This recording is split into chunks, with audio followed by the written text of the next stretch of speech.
Good morning, distinguished guests, ladies and gentlemen, and online viewers worldwide. Welcome to the 2022 Tom Price Masters Forum in Biopharmaceutical Science. This forum is organized by the Tom Price Foundation in collaboration with Taipei Medical University. The topic today is using mRNAs as medicine.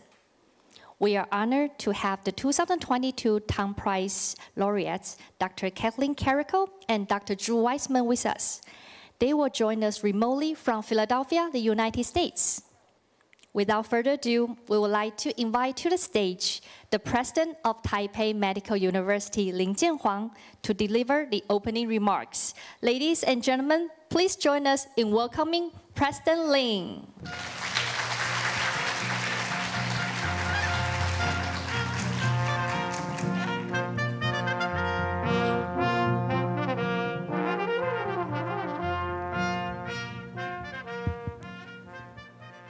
Distinguished guests, ladies and gentlemen, good morning. Good morning. On behalf of Taipei Medical University, I'm delighted to welcome you all to this forum. It's our honor to co-host this forum with Tom Price Foundation. This year, 3 winners of Tom Price in biopharmaceutical science are selected. Today, we are very honored to have 2 winners, Dr. Kathleen Carrico and Dr. Drew Weissman, to share their invaluable research experiences with us. Since 2019, the world has been widely influenced by the outbreak of COVID-19. This ongoing pandemic has become one of the deadliest diseases in human history. Therefore, the development of mRNA vaccine is especially important. The new platform development by the 3 winners uses a nucleoside-modified mRNA vaccine.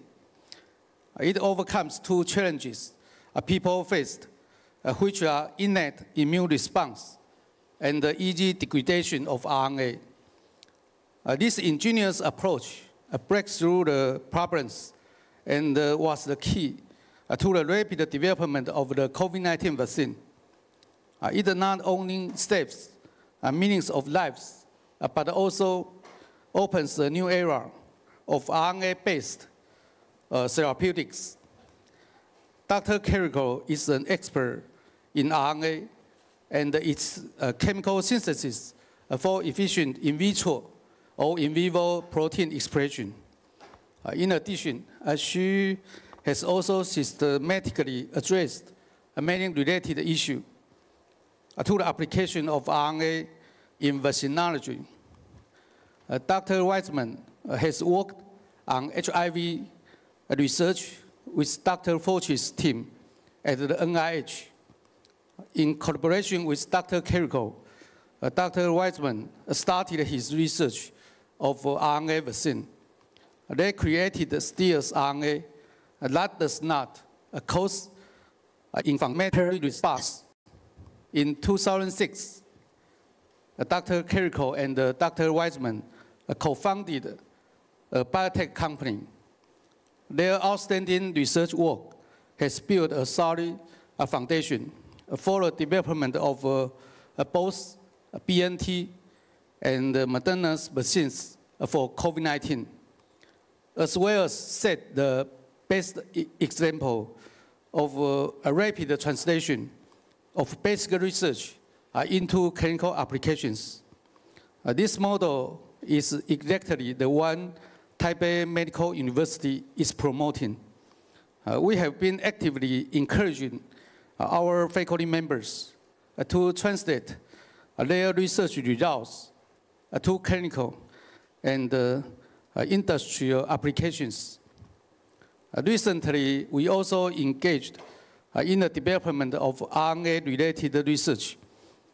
We are looking forward to their invaluable research experiences to further spark various inspirations and ideas among us all. I believe through today's forum, everyone will gain a deeper understanding of RNA research development, and its future applications. Finally, I would like to thank our distinguished guests and all the participants for joining us today. Thank you. Thank you, President Lin. Please take your seats. Next, we would like to take a group photo. Please remain in your seats, and our photographer will take a photo from the stage. Everyone, please turn to the stage. During this forum, our moderators will be accepting questions through Slido. Please scan the QR code or click the Slido link below the live stream channel.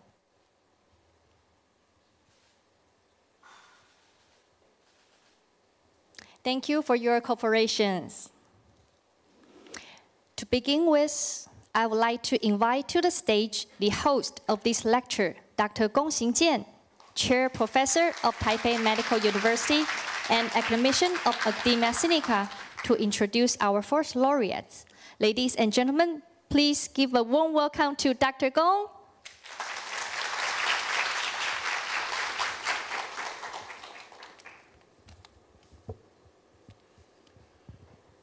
Welcome, everyone. Never in the history of medical science have we witnessed such an extraordinary impact of rapid translation of basic research to clinics. The successful development of SARS-CoV-2 vaccines by Pfizer, BNT, and Moderna with record speed is just stunning. It took fewer than 12 months, and the vaccines have already saved millions of lives worldwide.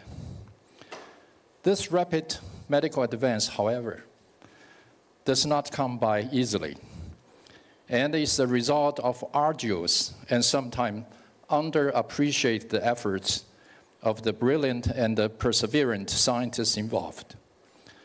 The 10 Prize Foundation has honored 3 of them, Drs. Kathleen Carrico, Drew Weissman, and Piet Cullis, as recipients of the 2022 10 Prize in Biopharmaceutical Science.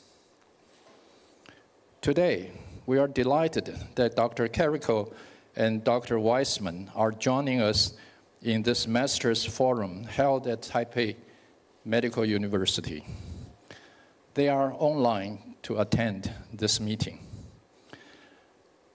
My pleasure to introduce Dr. Carrico as the first speaker. Dr. Kathleen Carrico is Senior Vice President of BioNTech SE. She's also professor at University of Szeged, Hungary, and the adjunct professor at University of Pennsylvania, USA. For 4 decades, her research has been focusing on RNA-mediated mechanism with the ultimate goal of developing in vitro transcribed messenger RNA for protein therapy. She and Dr. Weissman together discovered that the nucleoside modifications suppress immunogenicity of RNA. This groundbreaking work unlocked the opportunity for the therapeutic use of messenger RNA. She has won many awards, and indeed too many to mention. In the past 2 years alone, she has received more than 70 awards and honorary degrees, attesting to the worldwide recognition of her contributions. Today, she will talk about history of messenger RNA development of therapy. Let's welcome Dr. Carrico.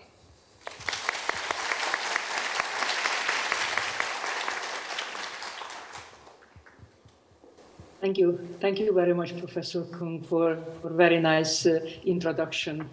You might mention that for 40 years I did not get any award. Let me share my screen.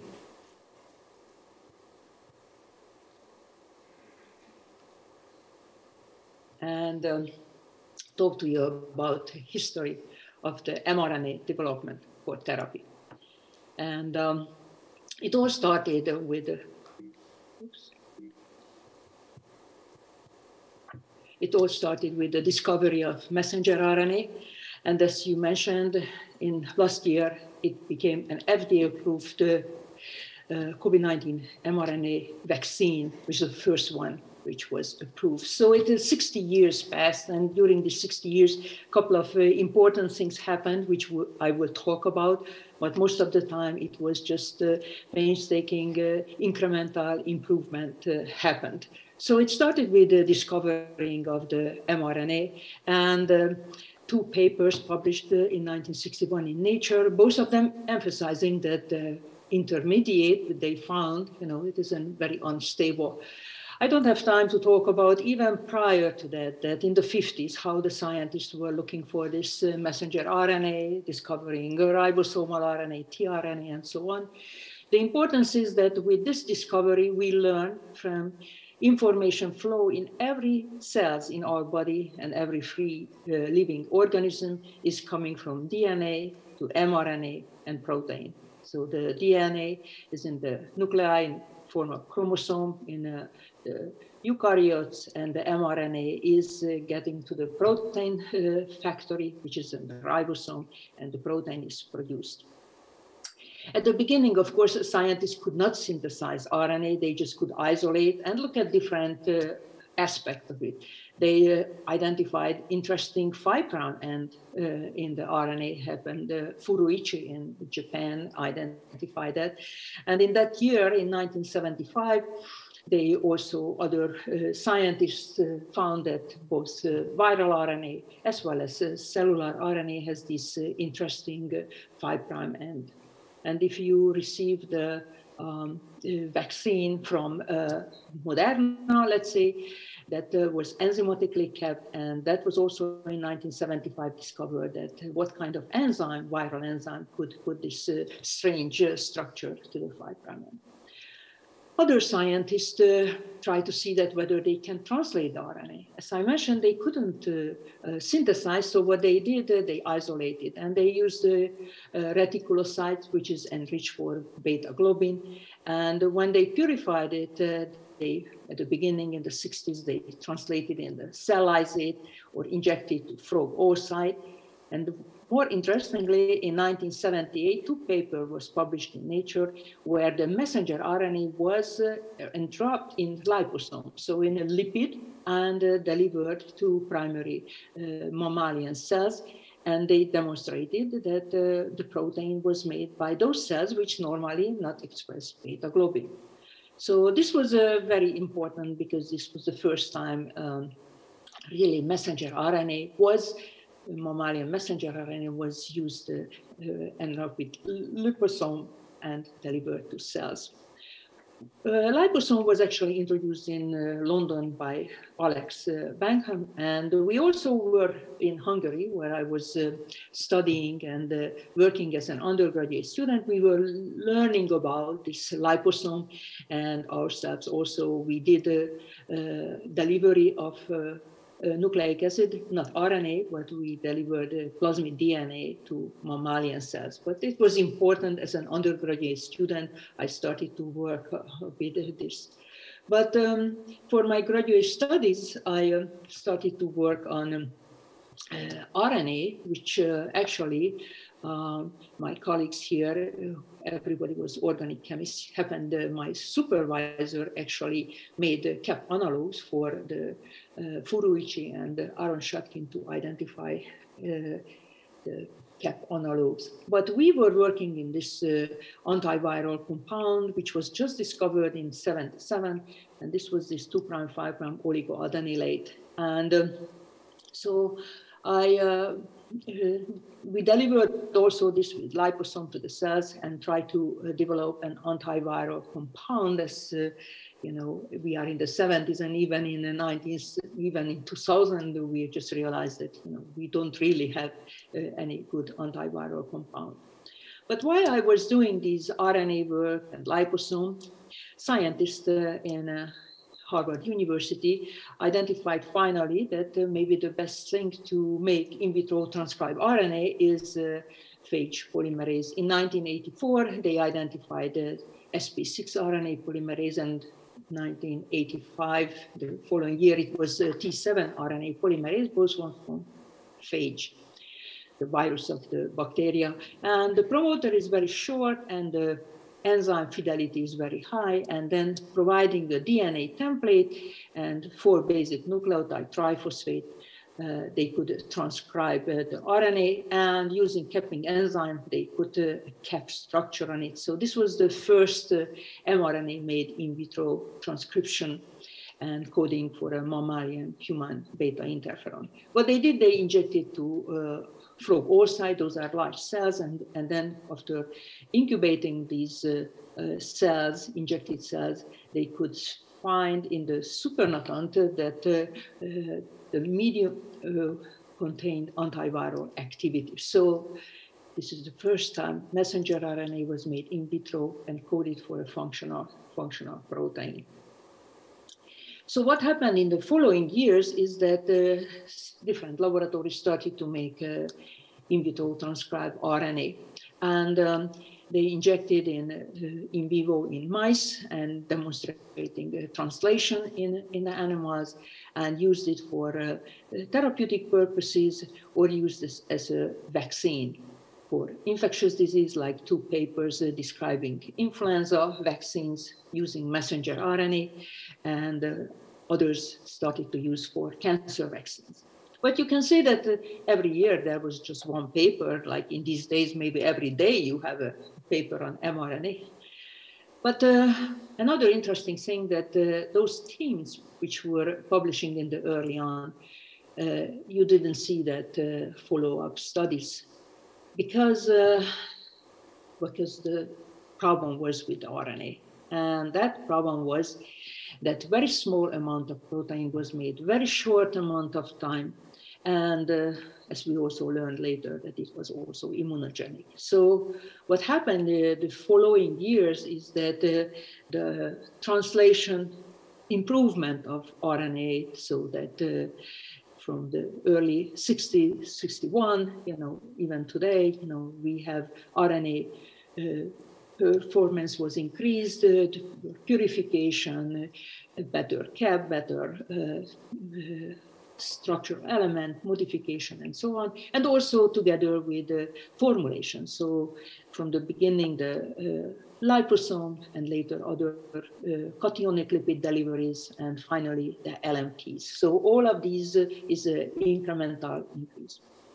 While this happening, I started to work with messenger RNA in 1989 when I joined University of Pennsylvania, and it was interesting that we did deliver the urokinase receptor encoding mRNA to mammalian cells.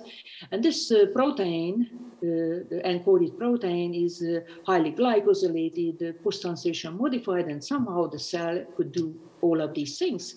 So the information was inside the cell, and we just have to deliver this mRNA. So it encouraged me, and when I moved on to neurosurgery, started to make different kind of messenger encoding for these different proteins, antioxidant, and so on. And we did improved translation, and we did a lot of studies. 17 years I worked in this little laboratory here shown. And so I could not see any problem that this RNA would be problematic, like inflammatory, as I want to develop for therapeutic purposes for treating, let's say, a stroke patient. And what happened, I met Drew really at the Xerox machine, and so Drew was interested to make a vaccine, and he will talk about that. And so I made the mRNA, transfected to the human dendritic cells. This was also very important that we used human dendritic cells. And we identified that this RNA is very inflammatory. Of course, I thought that the RNA I was making is identical, which is inside the cell, but it seems that for whatever reason was inflammatory. And one thought was that maybe because we are delivering from outside, and maybe even if we would take out from the cells the RNA and then feed our own RNA from the mammalian cells and then put it to the dendritic cells, maybe those are also inflammatory. So to learn that, what we did, really we isolated different fraction of mammalian RNA from the cytoplasm, mitochondrial RNA, tRNA, and so on. And we tested out in human dendritic cells, added with lipofectin to the RNA and to these monocyte-derived DCs, and measured TNF-alpha as an inflammatory marker. And the RNA which I made, this purple here, this was very inflammatory, while other RNA was not as inflammatory, and most importantly here, the tRNA was not inflammatory at all. And of course, you know, the tRNA is very different from the mRNA. It is shorter, different cap, different 5' end, there is no cap on it. But most importantly, we knew that there are so many modifications. Actually, 25% of the nucleosides are modified in the tRNA. And we thought that maybe nucleoside modification is the reason why the tRNA is not inflammatory. But how we could do that? There are so many different modifications here, just here showing the uridine and the pyrimidine in our purine. And the enzymes which were introducing this was hardly known, and not that we could order it. Actually, my fellow student in Hungary, Tamás Kis, who discovered in the 90s that how pseudouridination and 2'-methylation is introduced into the ribosomal RNA. But we couldn't apply these enzymes because it required special structures. So what we did to prove that whether indeed modified nucleoside is responsible for lack of immunogenicity, that we ordered a different kind of nucleoside triples, but which were already, the nucleosides were modified, and we made RNA with it. And 5 of them, we ordered 10, 5 of them incorporated. We were very peculiar about that the RNA, this nucleoside modified RNA, had to be present in the human body. So that is not unnatural nucleosides which we used. And we could make these RNA, and then we tested them out in the similar system we use for the naturally isolated RNA. And what we found is that here the RNA, which was generated without modification, was quite inflammatory, measuring against TNF-alpha, secreted by isolated dendritic cells. These were not generated, it was isolated from the blood. But we could see that some of them was not inflammatory at all. And when we looked at closer, we could see that whenever the uridine was modified, then those RNA containing modified uridine, those were not inflammatory. So this is how we come to this conclusion. And of course, the next important question was whether we can translate it. And although some of them was not translatable, with our big surprise that pseudouridine containing RNA was 10 times more efficiently translated than the conventional uridine containing RNA. And learning all of these, and of course we were very happy with, and what we did is that what usually in the United States they are doing, we filed a patent, we established a company in 2006, and we applied for a business grant, and in which we proposed that we will generate pseudouridine containing RNA coding for erythropoietin, which would be used for treating anemia. So that's what we have done. Here we are using pseudouridine containing RNA injected to the mice, and these were transit complexed RNA. And when it contained pseudouridine, this erythropoietin coding RNA, we could see that even 4 days later, we still could detect erythropoietin in the blood of the animals, whereas the half-life is about like 2 hours. And when we had uridine containing RNA here in the blue, that quite quickly disappeared. We also could see that it was functional, the protein, because it increased the hematocrit. It is responsible for red blood cell production. And when we injected it weekly, we could maintain high level of hematocrit, and you can see that the amount was very, very small. 0.1 microgram RNA was injected. That was complex with transit. And meanwhile, the uridine-containing RNA, we could not increase hematocrit. But most importantly, the pseudouridine-containing RNA did not induce any interferon.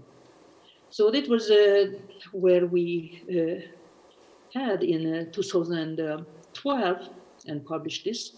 And subsequently, I had to leave the university and I joined BioNTech in 2013. At that point, we were not in this nice building. We were on the campus and running up and down. And with Uğur Zain and Özlem Türeci, we started to further optimizing the RNA, codon optimization, optimizing the untranslated region of the RNA, as well as did all of this modification, nucleoside modification, purification. Actually, we worked out with Drew at Penn.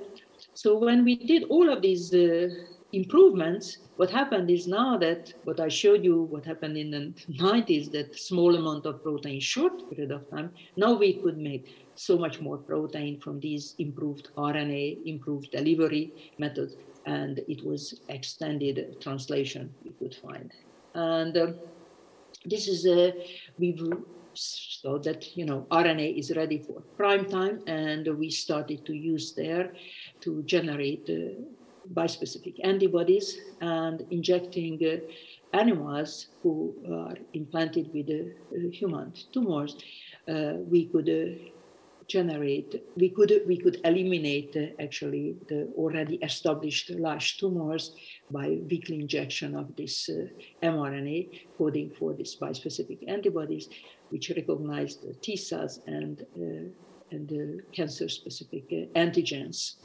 And subsequently, we also use this mRNA coding for these different 4 cytokines and injected to cell surface close tumors in animals, and demonstrated that when these cytokines were injected to a cold tumor, that immune cells rush there, because these mRNA translated to the corresponding cytokines, and then the immune cells were trained, and then when they circulated, they could eliminate even established tumors in the lung. So here is the control RNA, and here is when it was cytokines mixture RNA was injected. This study is already in human trial together with Sanofi. So subsequently, I don't even have to talk about, because everybody could learn from the television in 2020, that when we learned about the sequence information of the SARS-CoV-2, that how quickly was developed both by Moderna and BioNTech. Pfizer, the vaccine, which in the same year was injected and later the following year was improved. So many people at that time thought that, oh, this is the first time when nucleoside modified RNA is injected in human, but we who 10 years ago established this RNA therapy meetings, we already knew that many other programs was already advancing in the clinic. One of them was, which was the most advanced, it was for VEGF-A mRNA, which was injected to the heart in patient undergoing elective bypass surgeries. And here is showing in the heart like 30 different places injecting to the heart muscles, naked mRNA coding for VEGF-A, which is when translated, generate a protein which enhance blood vessel formation. This clinical trial started in February 2018 and now finished the phase 2 trial, and we will see that whether Moderna with AstraZeneca will enter to phase 3 trial. Another study where nucleoside modified RNA was used successfully in human trial was Cas9 coding mRNA, which was treating patient with amyloidosis, transthyretin amyloidosis. This is a serious disease. Following the diagnosis, patient usually die in 5 years. And what Intellia was doing is that they have messenger RNA, nucleoside modified RNA coding for Cas9. They delivered the guide RNA together in a lipid nanoparticles infused to the patient. And what happened is that this guide RNA directed to the translated Cas9 to the area of chromosome where this toxic protein was produced in this patient. And that already, actually, just last week, we heard again that the patients are not making these toxic proteins. So it seems that even the messenger RNA, which was, might be solving the problem for the gene therapy, because this is already permanent. Changes can be introduced this way. And of course, daily you can hear already in the news that more clinical trial is initiated, not just for vaccine, but many therapeutic purposes. And with that, I would just like to say thank you to all of my colleagues, who most of the time I spent more than 15 years working together with Drew and colleagues at BioNTech, and who all helped me on the journey. And of course, I have to thank to my family, my husband who supported me all those years, and my daughter, who I am very proud of. She's a 2-time Olympic champion, rower. And thank you for your attention. Thank you, Dr. Carrico, for the wonderful speech. We'll come back with you with more questions in the Q&A sessions. Next up, I'd like to invite to the stage the co-host of this lecture, Dr. Andrew Wang, academician of Academia Sinica, to introduce our second laureate. Ladies and gentlemen, please welcome Dr. Andrew Wang.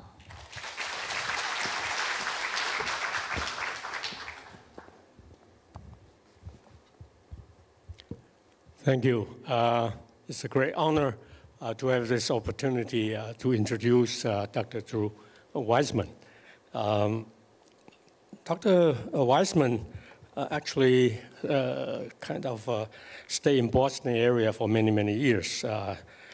He got his BA and MA degree from Brandeis University, actually at that time working on with Gerald Fussman. And many of you may not know him, but the Cho and Fussman kind of theory on biochemistry is a very important area. Now, in 1987, he got MD and PhD degree from Boston University. So during those time, I was actually in Boston. And of course, I didn't know Drew at that time. I worked at MIT with Alex Rich. Initially, I worked on the tRNA, like Katerina mentioned. At that time, we learned quite a bit about those modified nucleosides, although I didn't know that all those modified nucleosides are so useful nowadays. But in any event, Dr. Weissman and Carrico, they worked together as a team to develop this really brilliant COVID-19 vaccine for human health. And currently, Dr. Weissman is the professor of medicine at the University of Pennsylvania. Of course, he has been there for many years. And I worked on DNA for many years. Almost 70 years ago, Watson and Crick, of course, discovered the bDNA. And so the name of Watson and Crick associated with DNA has been here now for many, many years. Now, I'm sure that later, for us, Carrico and Weissman will be remembered for this messenger RNA technology, either for vaccination or for therapeutics. Will stay for us almost forever. So here I have the great pleasure to have Dr. Weissman to give us a talk on nucleoside modified mRNA therapeutics. Let's welcome Dr. Weissman.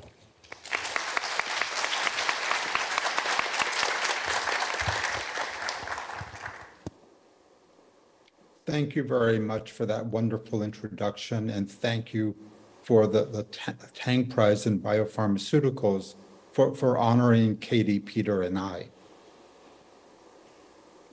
So I wanted to bring up what to me is probably the most critical thing of all basic science. I see from the audience, there's a lot of young scientists. This is the most important thing that you need to learn to be a good researcher, and that's to collaborate. Nothing that's been done with mRNA was achieved by a single person. And this is an overall timeline of everything that's been done that has led to the production of the current COVID-19 vaccines.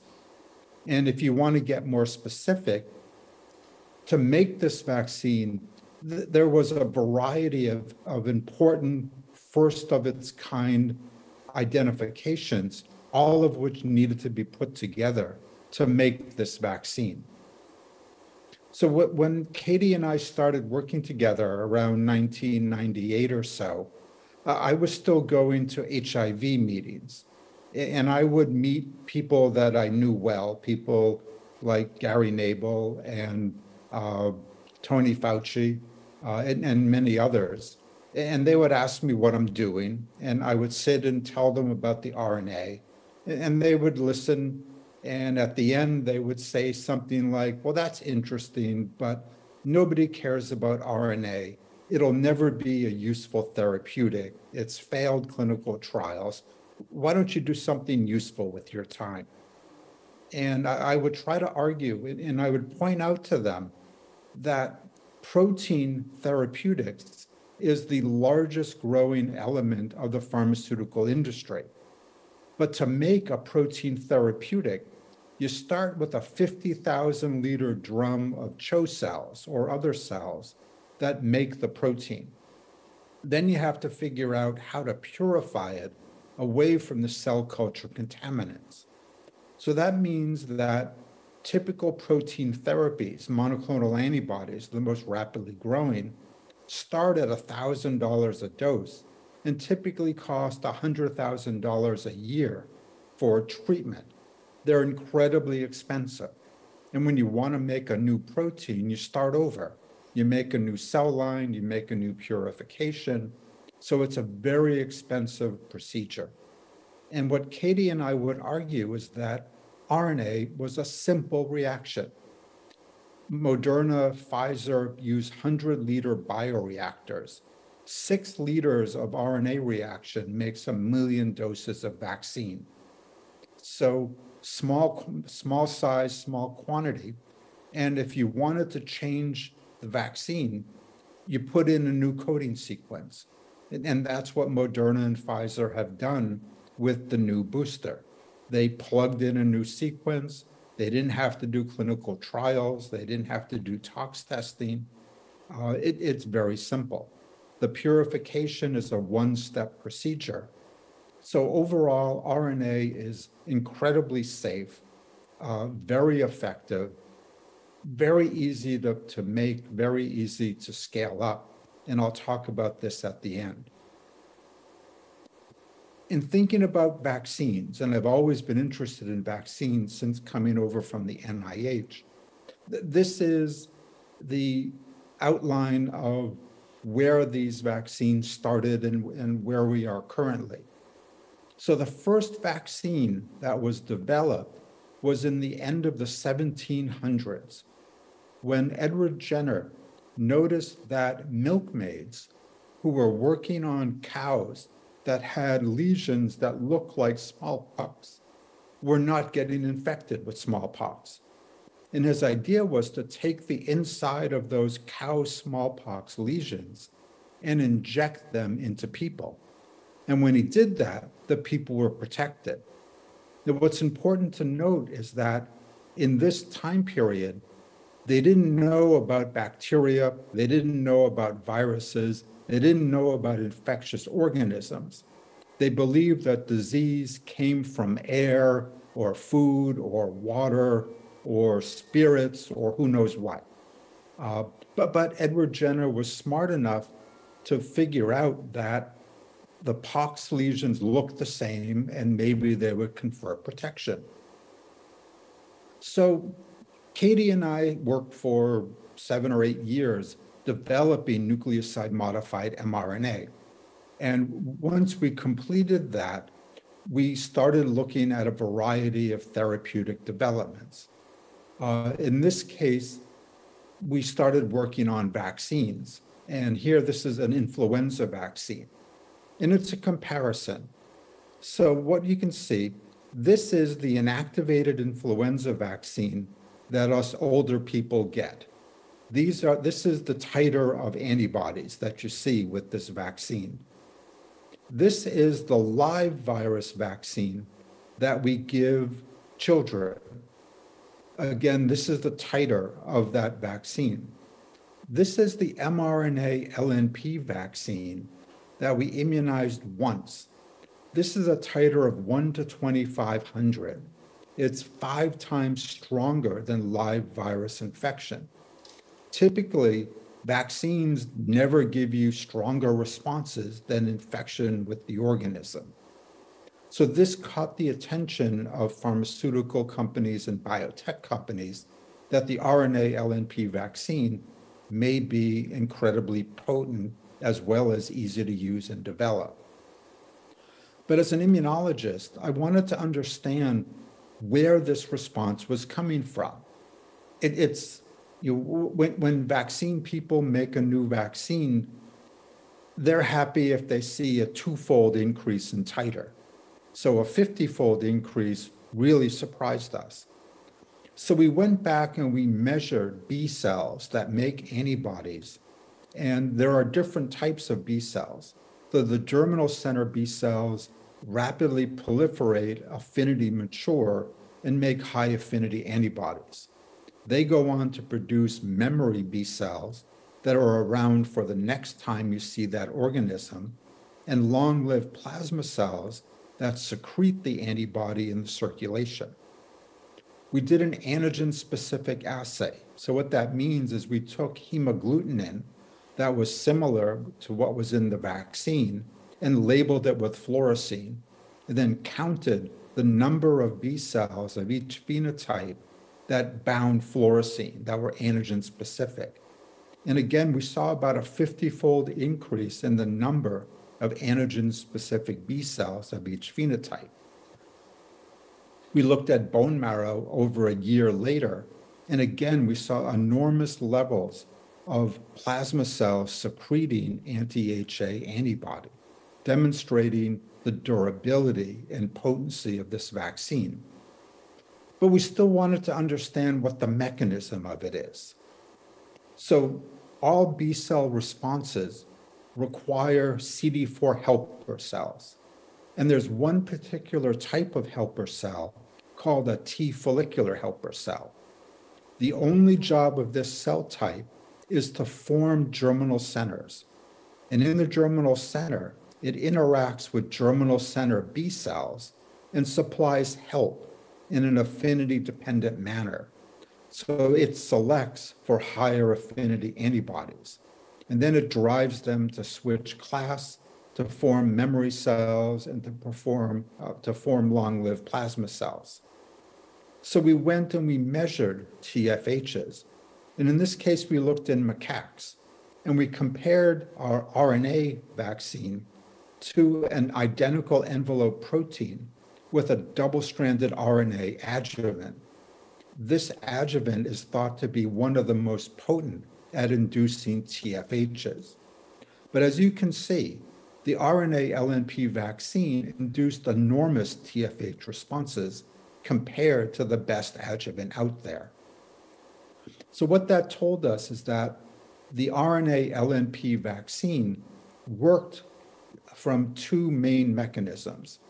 The first is that it induces T follicular helper cells that drive antibody responses. And the second is that protein is made for 7 to 10 days by the mRNA LNPs.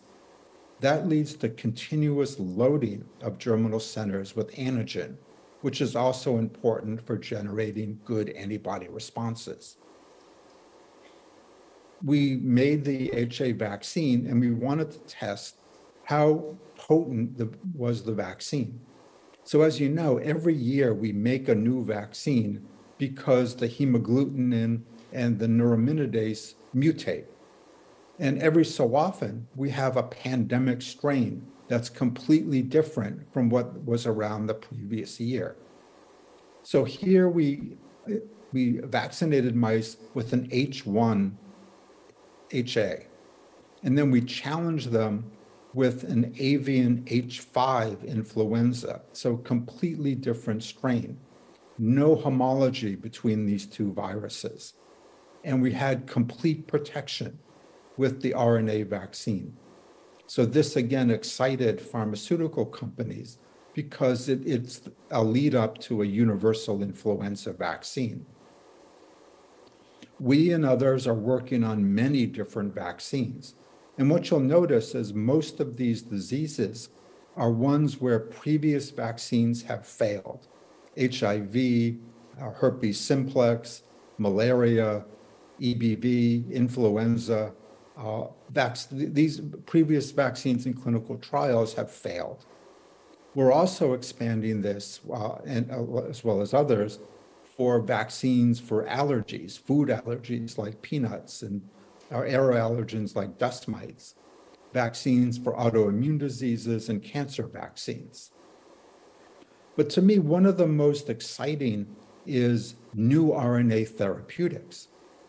So instead of encoding an antigen that you want to make a response against, RNA can also encode gene editing proteins like Cas9, or it can encode genetically deficient proteins like CFTR for cystic fibrosis, or a variety of others. One of them that we started to study was generating CAR T cells. So a CAR T cell differs from a normal T cell. A normal T cell has a T cell receptor that recognizes a small peptide in association with our MHC class 1. And if the T cell sees that peptide, it kills that tumor cell. A CAR T cell uses the signaling mechanism, so it steals the cytoplasmic tail of a T cell receptor, but it attaches a piece of antibody, and that antibody recognizes a tumor antigen. The first developed were CD19, which is expressed by a number of B-cell leukemias and lymphomas. CAR T cells have 1-year survival above 60%, which is an enormous increase in efficacy. But our idea was, in order to make a CAR T cell, it's a very complicated procedure. You have to leukapheresis, so you remove a few billion cells from a patient. You infect them with a lentivirus to deliver a CAR gene. You expand them for 10 plus days to produce trillions of cells. You then give those cells back to the patient. That costs $500,000 per dose. It takes a GMP cell culture facility, which means this can only be done in certain centers, mainly in the US and Europe, with a few centers across Southeast Asia and the rest of the world. Our idea was, we wanted to know, could we deliver lipid nanoparticles to particular cell types? And we accomplished that by binding pieces of antibodies to the surface of the LNP that targeted different cells, and in this case, T cells. So now the LNPs are taken up by the T cells. We put an RNA that encodes the CAR molecule. So the T cell takes up the LNP, the RNA gets out, it's translated by the ribosomes, and it makes functional CAR on the surface of the cell. We put a CAR that attacks activated fibroblasts. And we used a model system of cardiac fibrosis. So what this system does is it makes mice hypertensive, and a hypertensive mouse forms cardiac fibrosis, and that impairs heart function. So gray are normal mice, brown are hypertensive fibrotic mice. You can see that the volume of their heart in systole and diastole increases. The heart gets stiff. And importantly, the amount of blood that it can pump out is greatly reduced because the heart is too stiff and doesn't move well. A single treatment of T-cell targeted LNPs that make CAR molecules return the mice to normal, back to baseline non-hypertensive fibrotic endpoints. And when we went back and we stained the heart, the normal mice had minimal amounts of fibrosis in red. The hypertensive mice had extensive fibrosis throughout the cardiac muscle. And a single treatment of CD5-targeted CAR-encoding mRNA LNPs returned them to normal. So we were able to cure cardiac fibrosis in a mouse model with a single injection of mRNA LNPs. So instead of $500,000 a dose and a couple weeks of preparation, we have an off-the-shelf RNA LNP, probably for a few $100s, that can do the same thing. And it can now be used in a variety of diseases like HIV and autoimmune disorders. The other thing that we are interested in is gene therapy. So currently, the way you do gene therapy is you remove cells from a patient. Often these are bone marrow stem cells in kids that have immune deficiencies. You grow the cells in culture. You deliver a gene editing construct, a Cas9 or another gene editing system, and you fix the genetic defect or you replace the defective protein. You then give those cells back to the patient after you've irradiated them or given them chemotherapy to make space.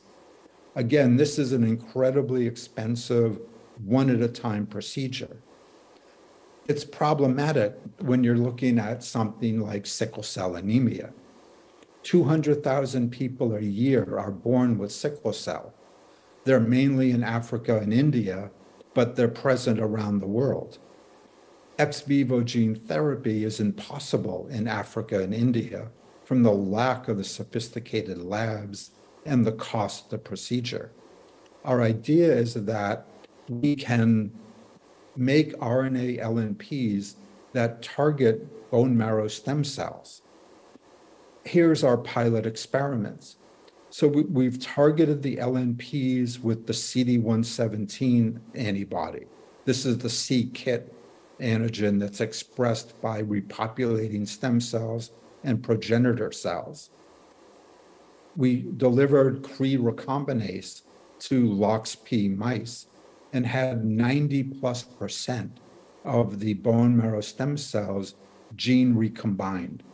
We followed them for 6 months and they maintained this incredibly high level of gene editing. We did secondary transplants. So we took bone marrow 6 months after a single treatment and transferred them into irradiated mice. And all of the stem cells and all of the lymphocytes, red cells, monocytes, macrophages, granulocytes from the stem cells maintain the gene-edited phenotype. So we're now looking at this to deliver and treat a variety of genetic disorders in a variety of tissues. We can target heart, lung, brain, T cells, CD4 positive cells, bone marrow stem cells, and we're developing new technologies. I just wanted to finish by talking about something that I've worked on and I've cared about really my entire life. So the worldwide distribution of disease, money, and therapeutics, it doesn't match up. So this is the distribution of the world population. And as we know, the greatest amount of population is in Africa and Asia. When you look where the money in the world is, it's mainly confined to the Americas, namely North America and Western Europe, Australia also, and some Asian countries.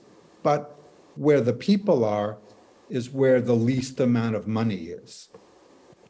And if we pick one infectious disease, in this case malaria, we see that malaria is also in the region that has the most people and the least amount of money.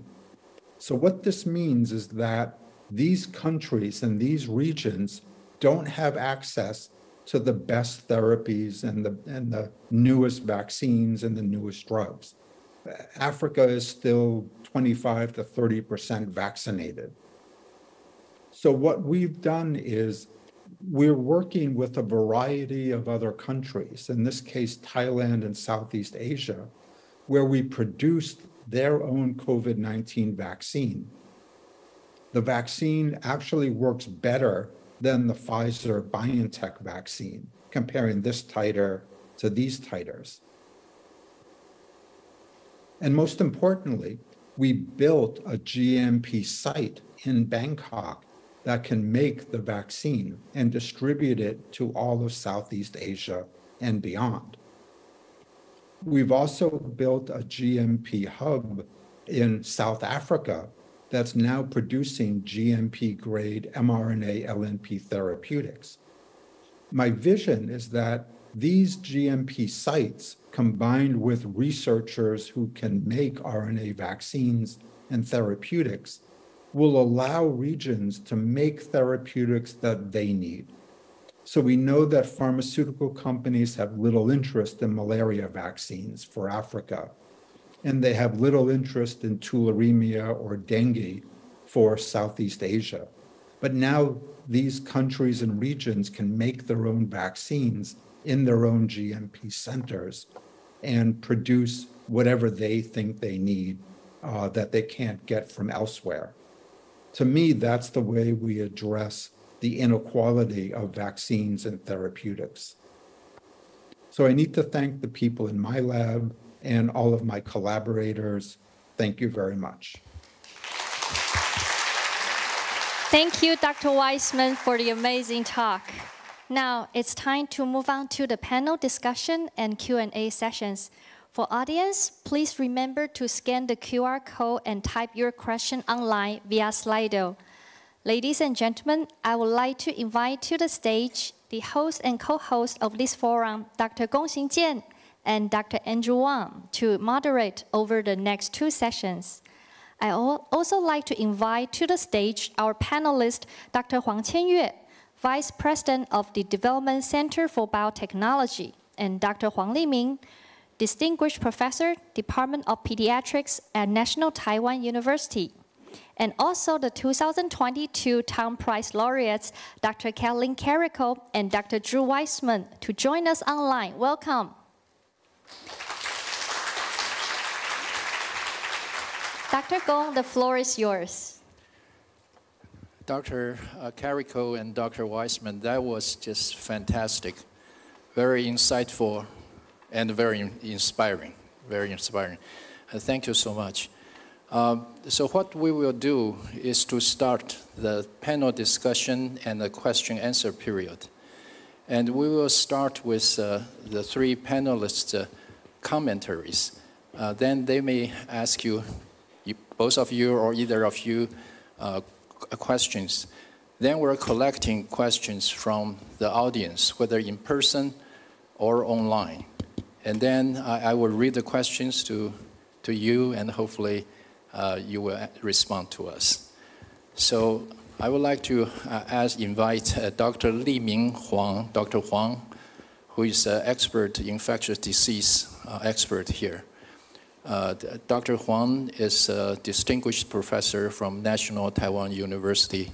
I'm asking him to provide some commentary. Okay, thank you, Professor Gong, for the introduction.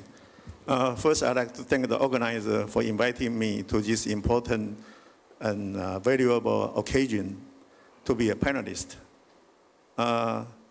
We have heard two excellent presentations from the laureate this year. They are both the experts in the RNA medicine. Every brilliant idea needs a lot of efforts to make it clinically applicable. So from the lecture, we can see that there are a lot of people working in this field to make RNA therapy a reality. So Dr. Carico has given us very good example of that. COVID-19 pandemic is a tragic event for a lot of people and for the world. But it also provides a unique opportunity for RNA vaccine to be used in human in very short period of time. Without this pandemic, RNA vaccine would have to go through a lot of regulatory process to be able to be used in human. And that process would take almost 5 to 10 years instead of in 1 year. So that's a very fortunate thing for us. SARS-CoV-2 has undergone a lot of mutations with new variants appearing every 6 to 12 months. So now we have Wuhan strain, we have Alpha strain, we have Beta strain, we have Delta strain, and now we have Omicron strains. Every new strain is able to evade the immunity induced by previous strains. So that's why the pandemic won't stop until now. Traditional protein vaccine would have the difficulty to keep up with the antigenic change. As you can see from the second presentation, it's very difficult to make a new protein, and you have to go from the beginning to the end every time. So for every protein, it takes at least 1 or 2 years to make a new protein. But for RNA, it's much easier. So only RNA vaccine can cope with this kind of rapid change and produce the new vaccine that is able to prevent the infection with current VOCs, very no concerns. RNA vaccine is very amazing in their performance. The clinical trial data show that RNA vaccine, when people get RNA vaccine, they produce very high amount of neutralizing antibody, much higher than infection per se, than natural infection. And also in the phase 3 clinical trial, both RNA vaccine by BNT and Moderna, they also both give you a very good efficacy data, 94 to 95%. So, so Taiwan government also have put a lot of efforts trying to develop the biotechnology industry in Taiwan. That effort has been going on for, I think, more than 10 years. From the second talk, you can see that they are trying to help the regions in the world to develop their own capacity to produce RNA vaccine. So I believe the Taiwan government should also pay attention to this field and are trying to make that a reality for Taiwan to be able to produce maybe our own RNA vaccine. I think that's a priority for Taiwan government. And I believe that work has been going. The NHRI now is taking the responsibility.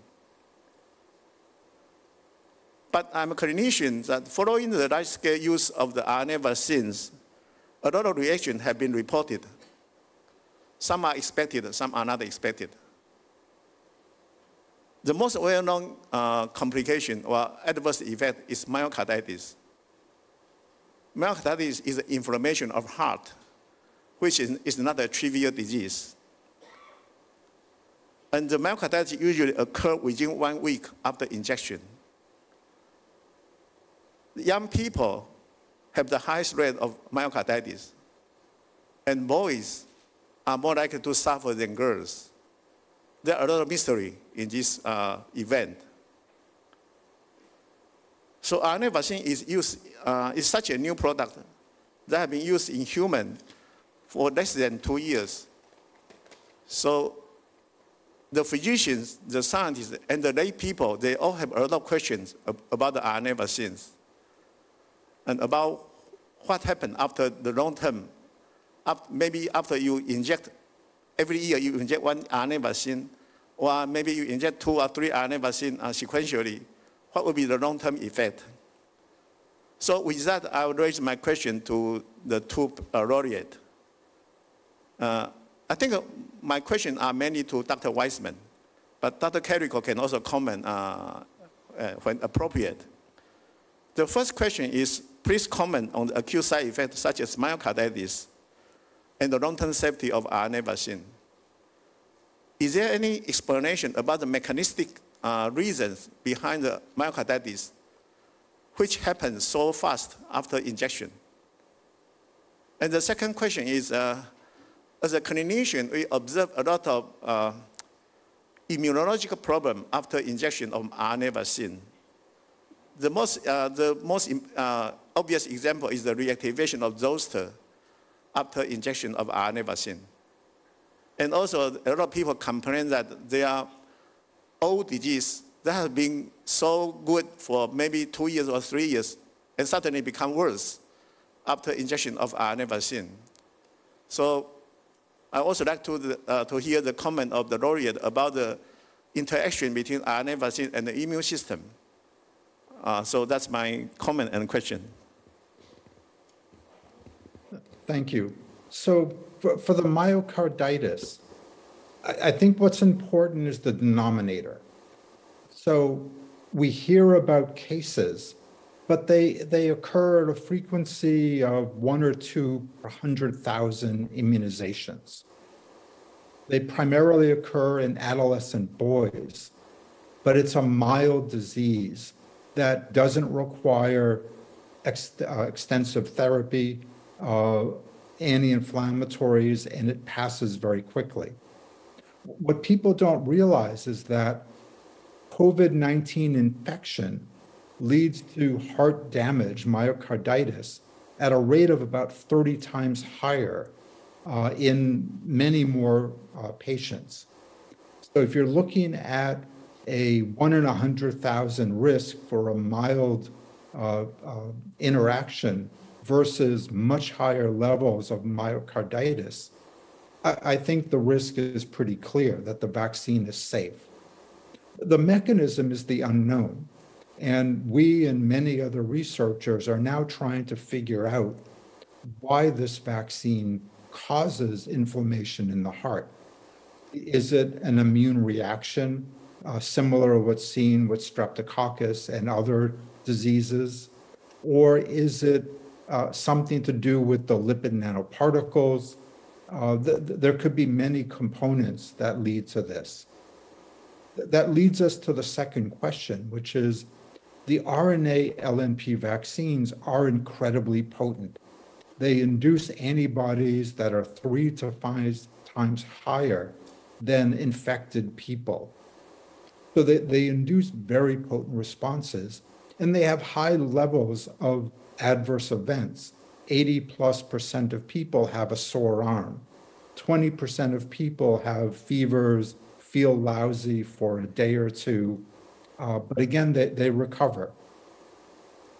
There have been reported immunologic interactions, but the numbers don't really hold up that there is an association. So clinicians will say, yeah, I think I see more zoster outbreaks, but they're not looking at hundreds of thousands of people to see, are these infections associated with the vaccine, and are they causative by the vaccine? So those studies are ongoing.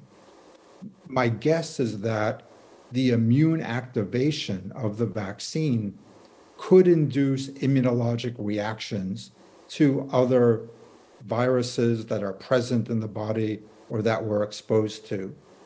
But again, that's something that we have to study and understand. Thank you, Dr. Weissman. Dr. Carrico, would you like to comment? I have to say that I learned immunology from Drew, and I usually ask his advice on these issues, so he knows so much more on that. But I might mention, that as Drew also, and everybody knows that there is a stimulant in it. Of course, it can stimulate certain things which might be ongoing in the bodies, and then it could be beneficial or it could be not so. So that so many people wrote me that, they have warts, viruses and it, after vaccination disappeared. And it is important, and actually we had a review in 2004 writing about that after inflammation and activation of the immune system, you always have upregulation of the feedback inhibitors of the inflammation, which is suppressor, so that you have a suppressed immune state. And this again can be beneficial. I have reports that how many people who try to get, conceive a child for years after the second vaccination, they were successful because some kind of immune reaction went on to the body, and then it was, suppressed in that. And others also that, some pain disappeared, whereas others said that, something reappeared, which was not favorable. So both the immune activation could be beneficial, so eliminating a virus, for example, or it could be when immune suppression also can be beneficial and can be, not so. And so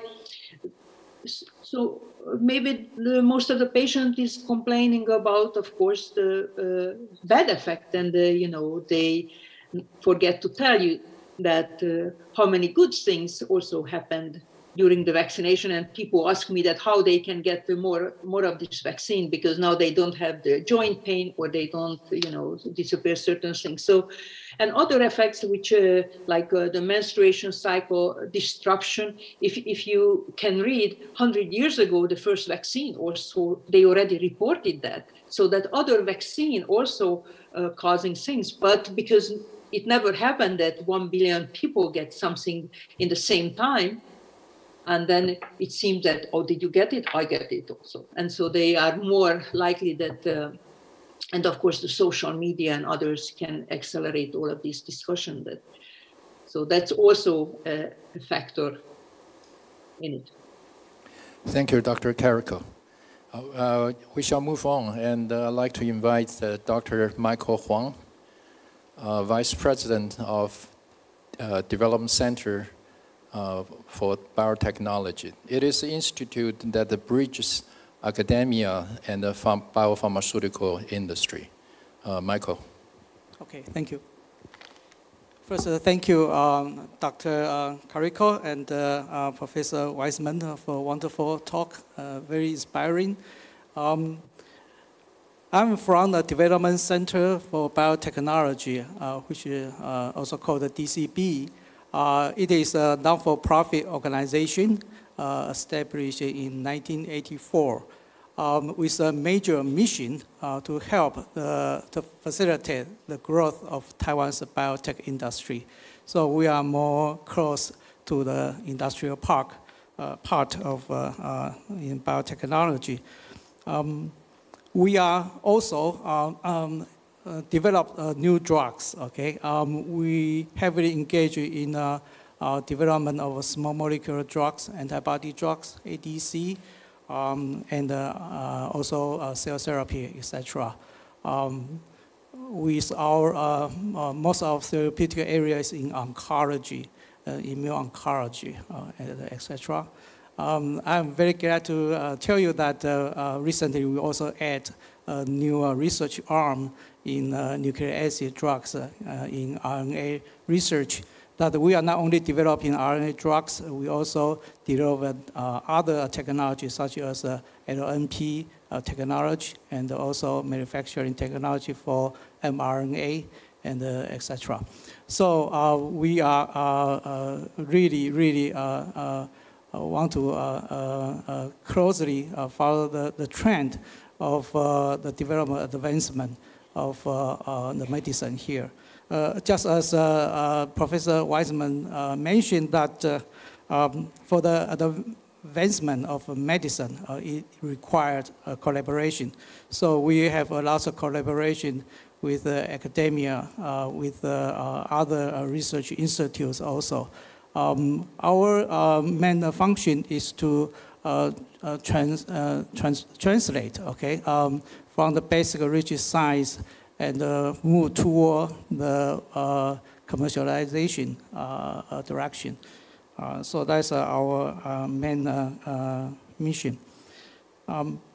Following what you have presented, I have two comments here. The first is about the great inspiration that your research have brought to our life. Okay?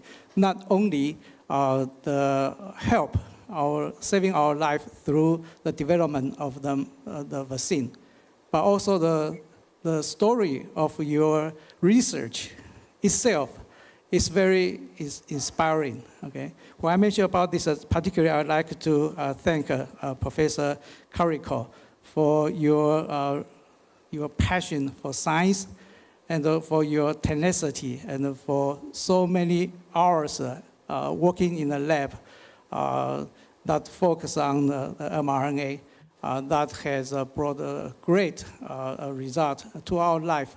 Okay, now this is not only the translation, as our chairman Kong just mentioned, never seen in the science. So rapid translation from basic science to drugs.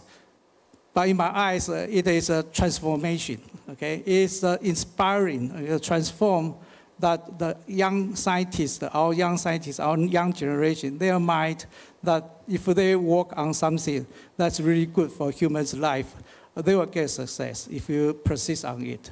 And your story just inspires us on this. So the inspiration is enormously. And I would like to congratulate both of you for doing so. And for the second comment is on the, that the work you have achieved is not only made a great success in mRNA, but in my eyes also open a new way. Maybe sometime down the road, it may create a new paradigm for therapeutics. As Dr. Weissman has mentioned today, there are so many possibilities down the road, and so many new drugs has been developed now. Actually, because we are working closely with the industry, and many investors, many people come here to ask our opinions to want to foresee the future of the mRNA drugs, and also the possible new paradigm for therapeutics. So that it's a wonderful thing to know. Okay. So with this, I would like to ask two questions. The first question will be addressed to Professor Weissman. Of course, Professor Carrico, you are very welcome to answer also. The first question is, could you think of any alternatives that surpass the efficacy of these nucleoside-modified mRNA treatments? Okay. The second question I would like to address to Professor Carrico. Of course, Professor Weissman, you are very welcome to answer also. The question is, there are 12 vaccines now approved to prevent from COVID. What do you assume are the reasons for the success of the mRNA vaccines? There are at least two companies, right? Moderna and Pfizer BNT. They have made a great success in the market. So what do you, what are the reasons for success of the mRNA vaccines? Thank you. Okay, Dr. Weissman, would you like to take a shot of the first question? Sure. So it's a great question. And you basically describe my life as a basic scientist, which is always looking for something better. Making the RNA better, making the LNPs better, making the vaccine, the gene therapy, the protein delivery improved. We've developed targeting. which allows us to do all of these therapies in vivo. You know, I can't predict the future for what's going to be better. But I can say that basic scientists spend their lives trying to improve on the past, whether it's inventing brand new technology and therapeutics or improving what's already out there. That's what we spend our lives doing. My lab collaborates with over 200 labs around the world on a variety of vaccines and therapeutics. So we don't rely on just our thinking. We like to collaborate with anybody and everybody to make better vaccines, better therapeutics, better gene therapies. Thank you.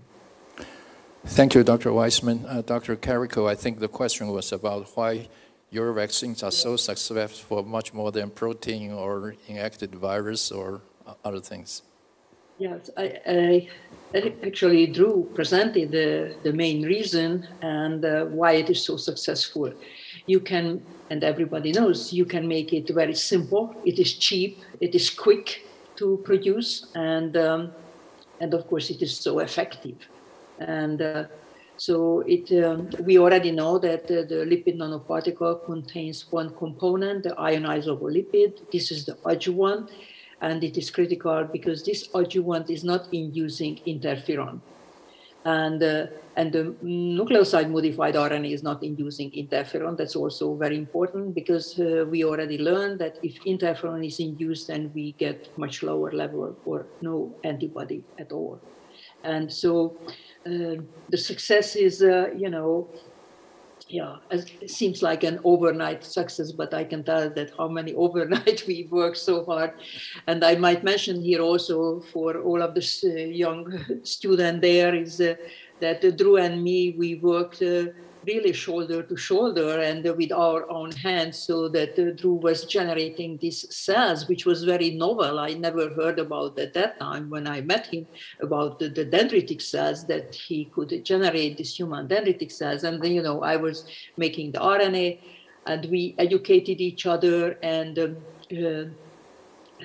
look at the data, and we get very excited. We try to understand what does that mean, what should we do next, and so we work very much, shoulder to shoulder on those years, and of course we did not understand why others are not interested, but we were working hard on the purification steps, not just the improving constantly the RNA, but how to purify.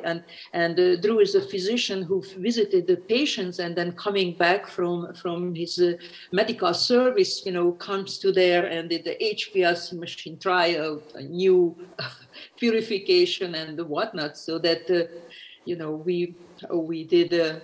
And we were always very enthusiastic. We always come if something not working and a new idea, and maybe we should try that or that. And it is important that we had fun, important for everybody that they have to enjoy what they are doing. Thank you so much. You're so inspiring. As I understand, today we also have high school students in the audience. So that's also pretty inspirational. Okay, so now I'd like to move to the third panelist, Dr. Andrew Wang, who is academician of Academia Sinica, who is a well-known, well-recognized structural biologist, having worked with nucleic acid structure as before. Okay, Dr. Wang. Thank you. Yeah, following some of these comments, we have many young scientists in the audience, and I think the stories of two of you indeed are very, very inspiring. For two things. One is, you started with a very basic research in understanding the nucleic acid aspects of modifications and also the influences on the stability and so on. But it is a hard and long working path. And now, of course, many people see the fruition of this research success, but it has been working on for many, many years.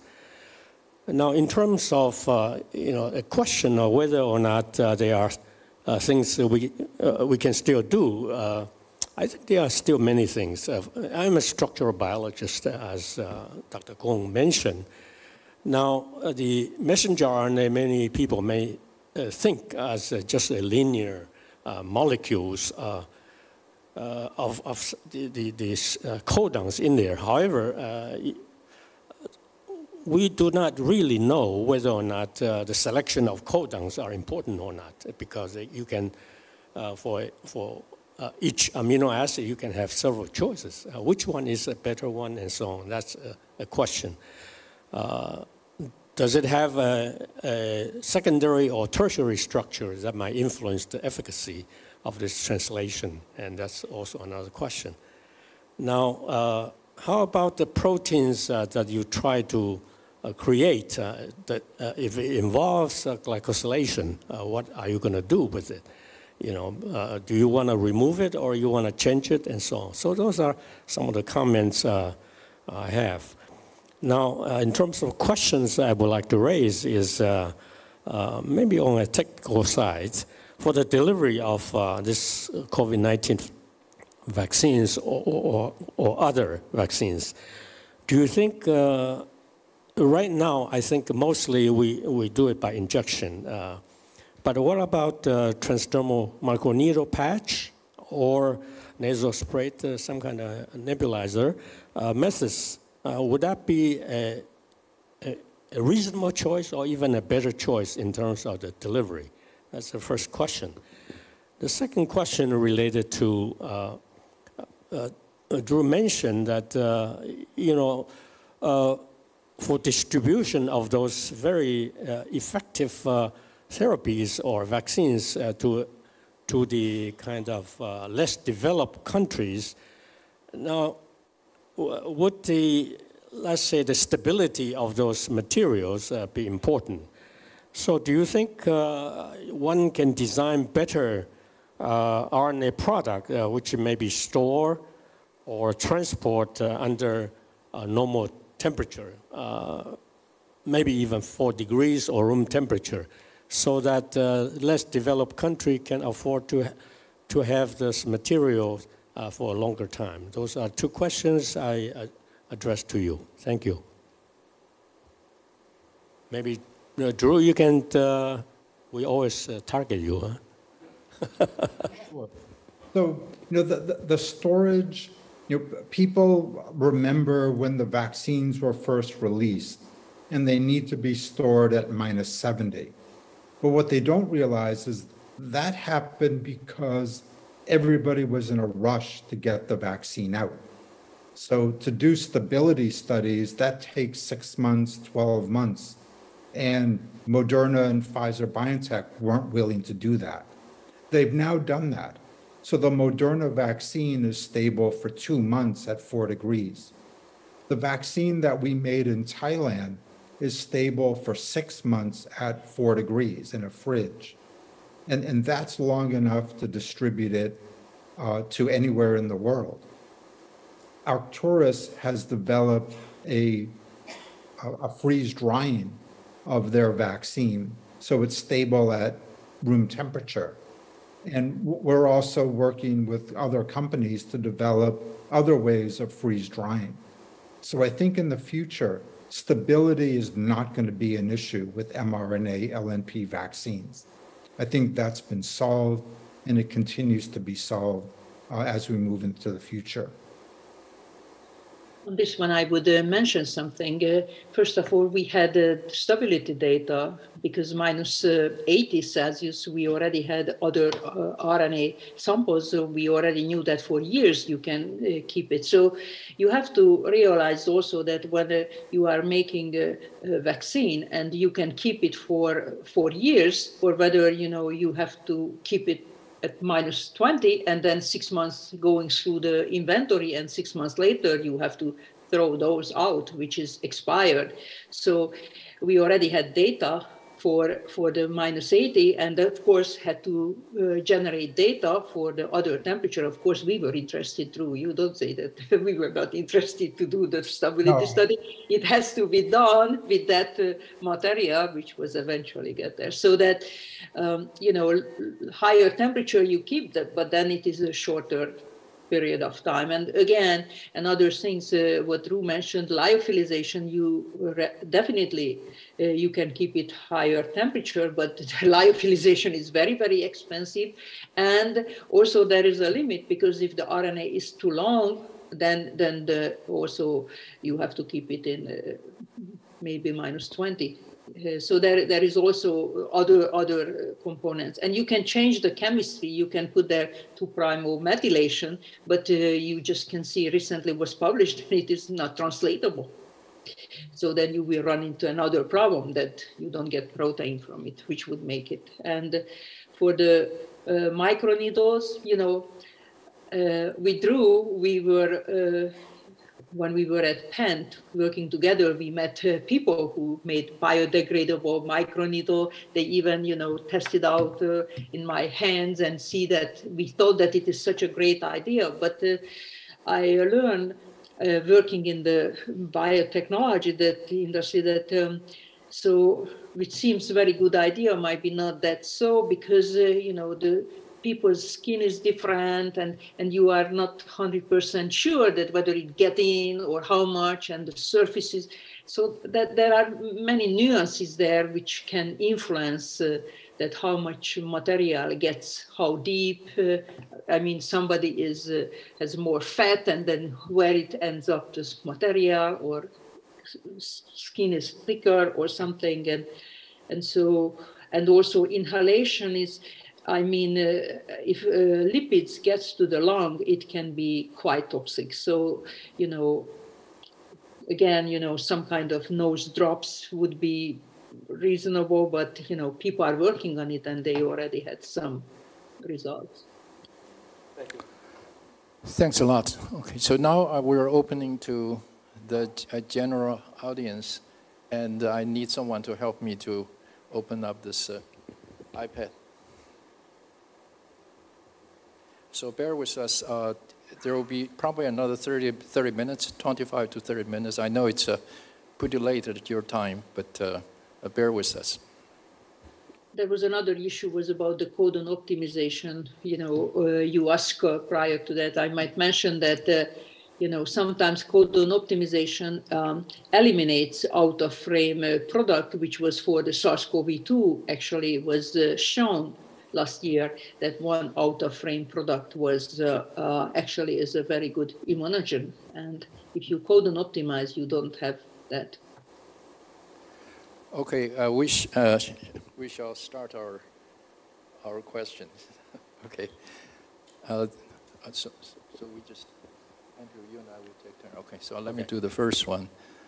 Let's see. Maybe I'll start the first. Why don't you start? Well, there are many questions from the audience online. This is anonymous. Asked a question for Dr. Carrico. He or she asked, before moving to the US in 1985, you worked in Hungary, a communist country then. How was it different from working in the US? Was it a hard time for you to work in Hungary at the time? That was a question, sorry. I mean, I work in a biological research center and was very well equipped and a very modern building and a lot of great scientists. And I never wanted to leave, actually. I enjoyed my time there, but we didn't have enough money. So I had excellent environment there, and when I came here was not so excellent, actually. But I managed, and you know, I tried my best, and I worked a couple of places before ending up at the University of Pennsylvania, where, I enjoyed the most at Penn that, all of these great lectures, then the best scientists came and gave lectures. And at that time, in the 90s, there were no YouTube that you could watch any scientist talk any topics. So that the only way it was, even when I was coming in 86, I remember we drove hours to listen to Gallo to gave a lecture, in New Jersey, and we went there because this was the only way we could learn about what's happening with HIV and other things. So I like in Hungary, and it was also very, very effective. And many things, we did there, even the liposome delivery we did in the end of the 70s. Thank you. Dr. Carrico, I guess this is related. I guess people are fascinated with your career. Your academic life was bumpy. Even at your retirement in 2013, messenger RNA drew little interest. Did you ever worry it might never see the light during your lifetime? Yes, so one reason I went to BioNTech, actually, because accidentally I learned about this company existence, and they had clinical trial. And although I could go to Moderna, also had a job offer, I was thinking that by the time they figure out how to make a GMP clinical trial quality of RNA, maybe I would be dead by that time, because, I thought that it takes longer. And so it was, yes, so I actually enjoyed going to BioNTech and the biotechnology industry. If, in the academia, I was not successful because there is the promotion, which I didn't get. I get the demotion, and it was, more paper, bigger. So things were important that I was not successful in it. And then when I went to the BioNTech, it was important that we have to have a product which is functional, otherwise we can go home, and everybody worked together. So that was also, so it's a nice thing if people are there in the audience thinking about going to biotech. It is also can be very uplifting. The next question is for Drew. You said you were curious in engineer and math from the childhood, probably in Lexington, right? Later, you went to study immunology. What influenced you to change from machine to people? That was the question. It's a great question, and I probably don't understand how that decision was made. Part of it was every day of my life, my mother said, you can be whatever you want as long as it's not an engineer. So I think she helped influence me into medicine. I think the reason I chose immunology is because back then, and this is a long time ago, but it still remains now, it's really undiscovered country. There's so much we don't understand about immunology every morning I wake up and think about what people reported, what new studies show, and wondering, are they right? What are we learning from what they're doing? What are we learning from what we're doing? So it's constantly addressing new problems and trying to develop new ways to understand. And that's what excites me the most about immunology. Thank you. Thank you. I think Jane is asking, I think both of you, the infant born during pandemic might have poor immunity since they are raised under quarantine and mask protection over decades. What situation do you think we may face in terms of these newborns? So I guess I can start. I'm an allergist by training, and there's a field of allergy that believes that allergies form due to lack of exposure. So when people moved out of inner cities into suburbs and stopped being exposed to antigens and other things, allergies increase. So certainly being born during the pandemic, where you're locked in a house with only your parents and maybe a sibling, your exposure is going to be much lower. And I wonder whether those kids are going to have higher levels of allergies. I think as far as infections go, they should be fine because they're exposed from their parents.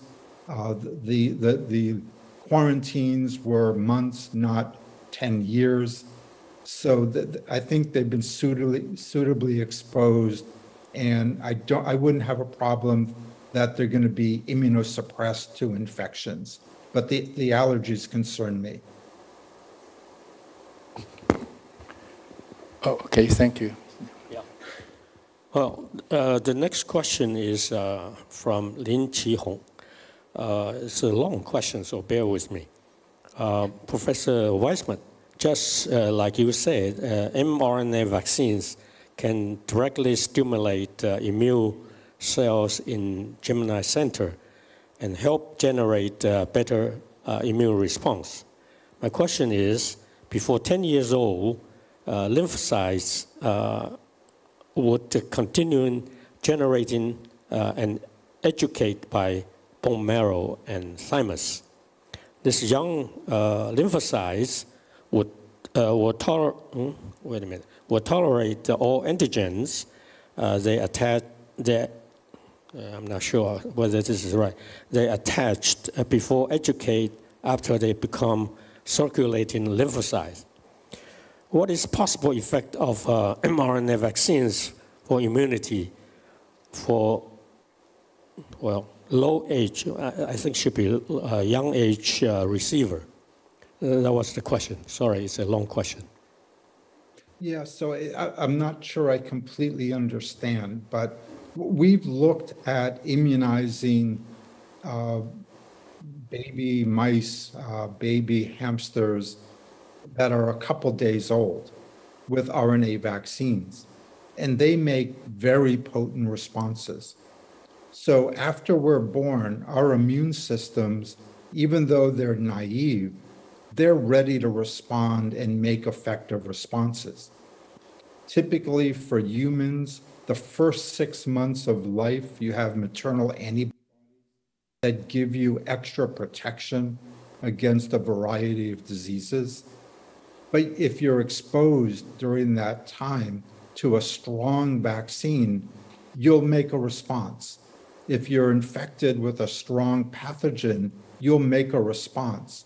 And that response will stick with you for much of your life. So our immune systems are certainly naive, but vaccines don't result in induction of tolerance when we're young.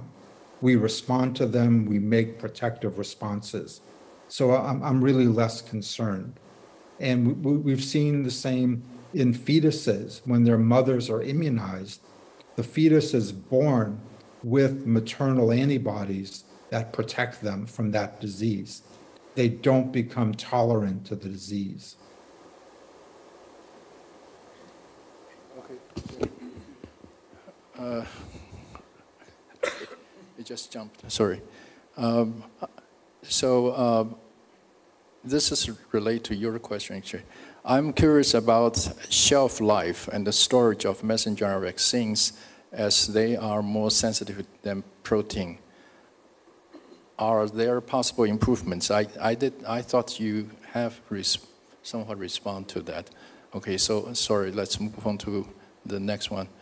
How do the messenger RNA therapies such as nucleoside modified RNA would suit the concept of precision medicine in cancer research?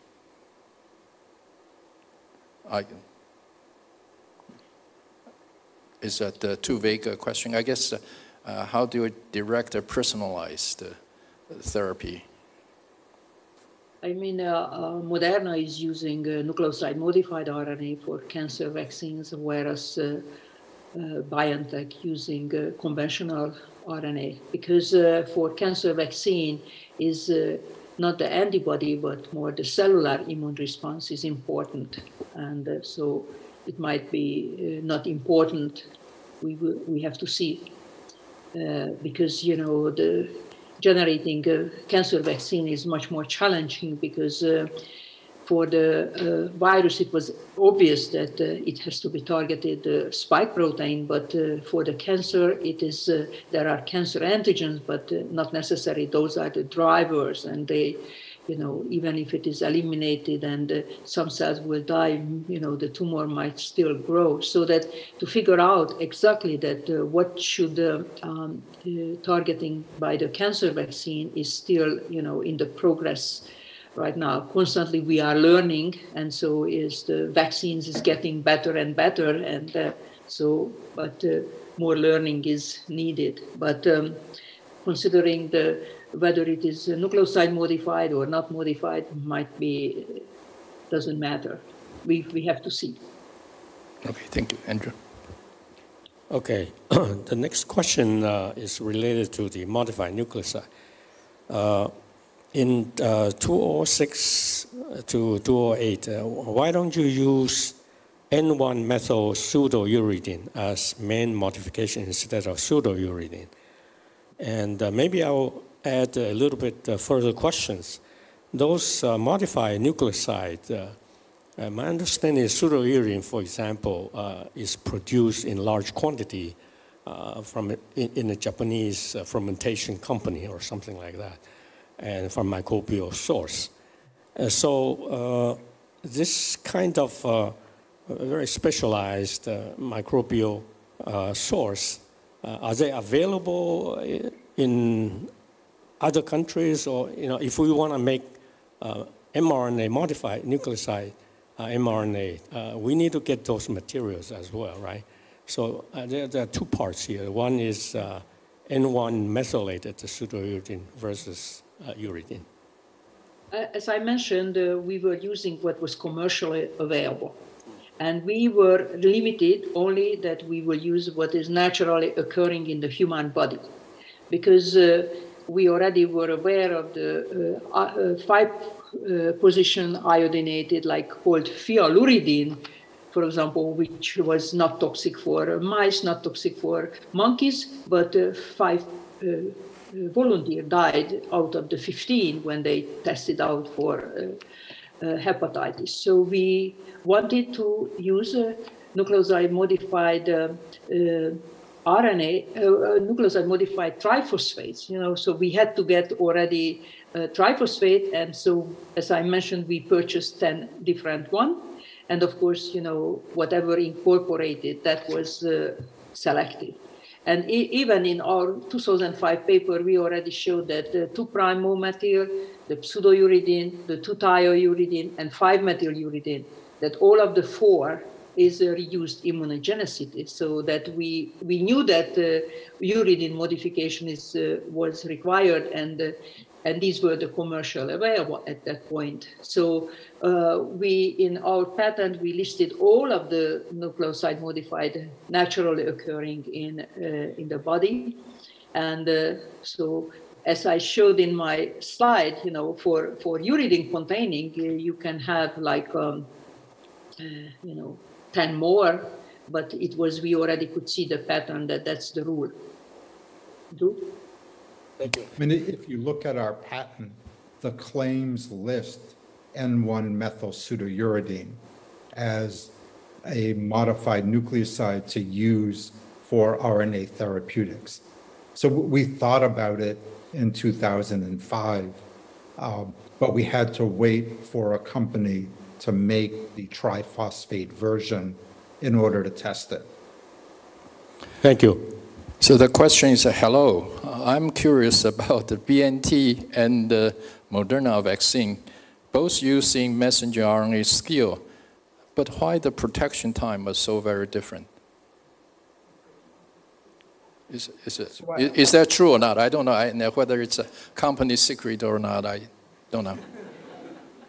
No, the durability is a little bit different. And I think you have to remember that durability is dose related. And Moderna gives over 3 times more mRNA LNP vaccine than BioNTech. The amount of difference is small. So, it isn't a big difference, and it might be dose related. Thank you. Yeah, Andrew. Okay, thank you. 2 or 3 more questions. Yeah. The next question is from Jiwei Guang from DCB. This is directed to Dr. Weissman. Do you expect the LNP mRNA can be realized for monoclonal antibody production in large scale with efficacy better than human PK? I'm not sure what that means. But anyway, would it be a safety concern? Can we, in other words, I believe the question is, can we use this technology for monoclonal antibody production in human? Yeah, so we published that 7 years ago using mRNA to make monoclonals. BioNTech published making bispecific antibodies with mRNA. Moderna has already completed a phase 1 clinical trial delivering chikungunya neutralizing monoclonal antibodies with mRNA. So they're already in clinical trials and being developed. In BioNTech also, actually, for cancer-specific monoclonal antibody, this is also delivered as an mRNA. It is in clinical trial. Right, thank you. Okay. Yeah, maybe, 1 or 2 more questions, yeah. Okay, I don't know whether Dr. Weissman really, okay. The question is direct toward Dr. Weissman. I wonder that what's the difference between the vaccines generated in Thailand versus Western Europe? So I have to be careful because I work with BioNTech, but as I showed in our data, the Thai vaccine actually gives a better antibody response and a better T-cell response. There's probably a few different reasons for that. We use a different version of the spike, and we use a different LNP. And both of those are critical for amount of response you get. But when we compared head-to-head with the Pfizer-BioNTech vaccine, and the Thai vaccine gives higher antibody titers. Okay, Andrew, maybe the last question. Well, there are actually many questions. Yeah, there are too many, and we really apologize. There's so much enthusiasm on this, and we really hope that you can come to Taiwan next year in person. Truly, I think Ten Price Foundation would really love to invite you to come. Do we want to open a couple questions from the live audience? From the audience? Yeah. Okay, maybe 2 questions, yeah, from the audience. Yeah, we can open 2 questions from the audience. If anyone, students or whoever want to ask a question, we can relay the question for you. If not... Sorry. Oh, so they also already, they put it in here. But I think he was asking whether people, in the last 2 questions, whether people want to raise hands and do that.